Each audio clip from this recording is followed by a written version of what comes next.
umumnya para ulama mengatakan bahwa haid ini menjadi pertanda periode dewasanya atau beranjak dewasanya seorang wanita gitu ya, dan itu terjadi pada usia 9 tahun gitu. Terjadi pada usia 9 tahun.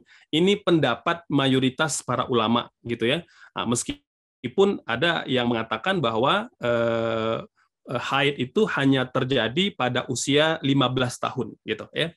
Ketika wanita sudah mencapai usia dewasa. Kalau laki-laki umumnya akan mengalami mimpi basah ya, meskipun wanita juga bisa mengalami mimpi basah ya.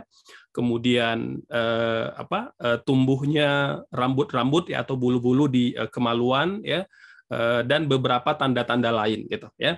Nah, jadi wanita itu oleh jumhur dipahami sebagaimana nas-nas dari hadis ya, maupun dari para sahabat serta yang kemudian kita terima dari para tabi'in, tabi'ut tabi'in dan atba'ut tabi'it tabi'in, menjelaskan umumnya wanita itu akan mengalami haid pertamanya pada usia 9 tahun.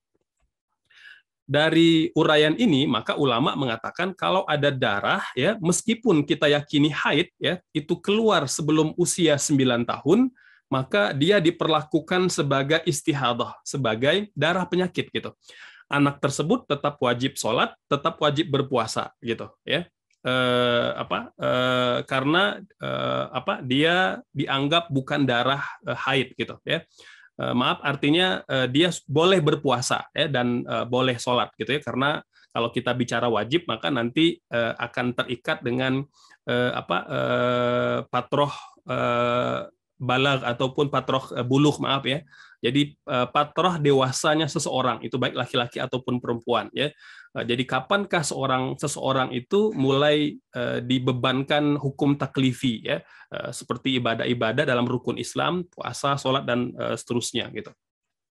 Nah, kembali ke masalah haid, jadi ulama mengatakan waktu yang paling awal bagi seorang wanita itu haid adalah usia 9 tahun gitu. Dan selambat-lambatnya usia 15 tahun gitu. Usia 15 tahun. Karena usia 15 tahun ini dikatakan sebagai usia yang sangat standar ya, wajar wanita itu sudah mengalami haid gitu. Jika sampai usia 15 tahun belum mengalami menstruasi, maka perlu ya, artinya diperiksakan secara medis, dan pada aspek-aspek lain boleh jadi ada gangguan pada pencernaan ataupun metabolisme seorang anak perempuan gitu.